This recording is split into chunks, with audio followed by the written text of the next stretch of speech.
Welcome to IT Tech Tips. My name is Frank Ong, and today we're going to be talking about primitive data types. Primitive data types are also known as just different types of numbers.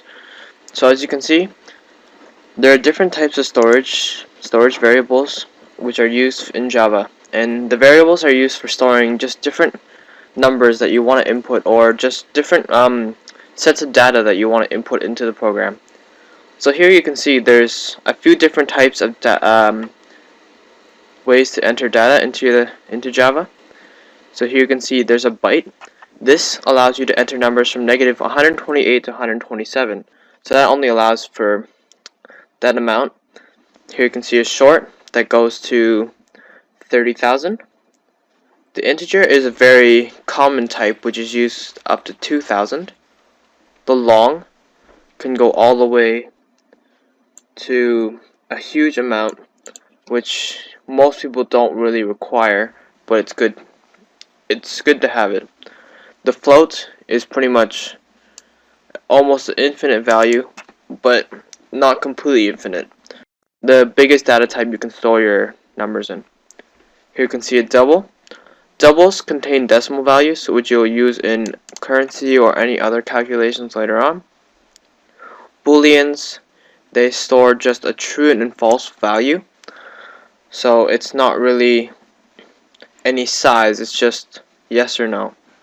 A character can store any value on the keyboard, so say a key press or a number, so anything just like that, even arrow keys. So here you can see default values. Pretty much if there's no value there, that's really what you pretty much enter in. So like when you start a program, they'll ask you to put a default value, so just to make sure that there's something in there so that it doesn't have a value. So here you can see in the byte, all the numbers, they all use 0. Long uses 0 also, even float and double. Character, they have you can see different. This is just converted into binary form, which you usually won't see in programming. Here you can see strings. A string is able to store a set of characters, like a sentence, a phrase, something like that. And a boolean usually has the value of false.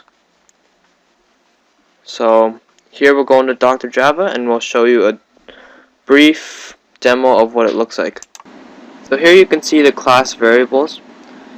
It's closed with the comment called class variables, closed with the comment called end main. Here you can see we have an integer variable called integer.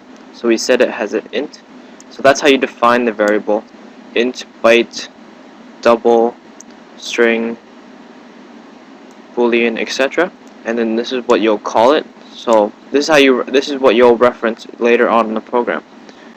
Here you can see system.out.println, so we're trying to print out the integer, and then this is just calling the integer here. So what we're going to do is run the program and show you what it looks like. So we'll save the file, run it, and then on the bottom it shows as 0.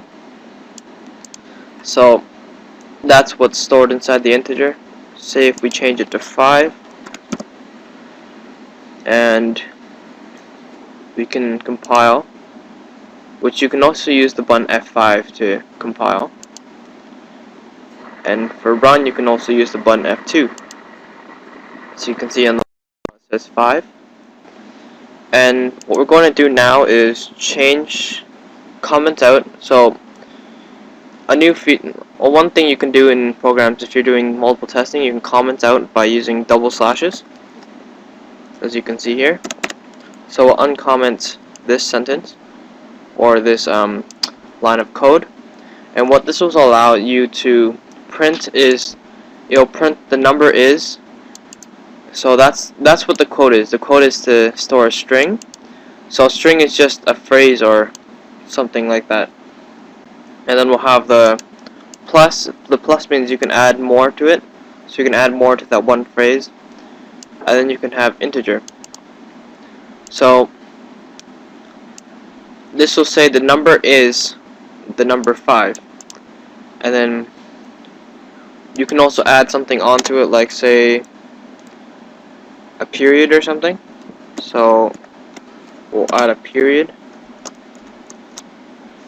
onto the end of the number, and we'll now compile the file. So what the compiling of the file does, which I never mentioned in my first video, which is what it does is it allows you to convert your code that you did into binary code, which is a bunch of zeros and ones put together. I'll show you a demo of that in my next video. And what it does is it converts it into code which the computer can understand, and it will interpret it and check out.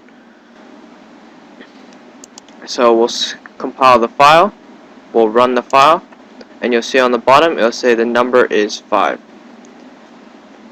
So as you can see here, there's quotes here but no quotes here. So the one thing about variables is you don't have to put quotes beside them because they already have a value stored. So say if you were to store this number, the number is, you can store that as a string and then just call the string name. So say for example I'll give you just a test. We'll put it as string phrase equals the number is, and then we'll remove that and we'll replace that with phrase, and then we'll compile it and run this again. It'll output the same thing. So this is just a brief demo of how to use variables in Java, and in my next coming video I'll show you the steps of compiling Java files, how it works, what it really is. So that's really the main thing that goes between the code, the program for Java, and then running the program. So those are the 3 steps that you really have to making a file. So thanks for watching, and this is IT Tech Tips provided by Frank Ong.